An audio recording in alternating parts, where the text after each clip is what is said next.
Hi, my name is Nidhi Sharma. I am a pelvic health physical therapist at Funk Physio Physical Therapy. Today I'm going to answer an important question that many people have asked me. If you've had C-section, do you still need to see a physical therapist, especially a pelvic floor or postpartum physical therapist after giving birth? So, it is true that with C-section you are not giving vaginal birth, so there is a little less trauma to the pelvic floor. But you should understand that we're here looking at the pelvis. This is the bladder, this is the uterus. And then when I take these organs out, you see that there is a big muscle right underneath it. So as this uterus gets bigger, it still puts a lot of pressure through this muscle, through the pelvic floor. So on average, the size of the uterus increases at least 8 times during pregnancy.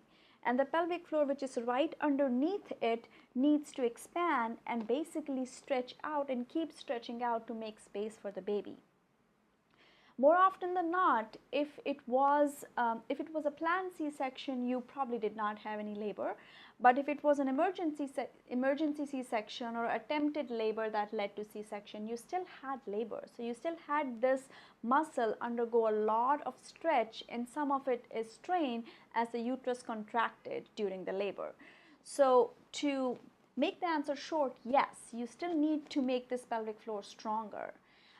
One of the other things that should be clear is that women who have C-section still get a lot of leaking after giving birth, because that leaking is not just due to the pelvic floor strain and weakness during labor. It is also due to pelvic floor weakness and stretching during the 9 months of pregnancy.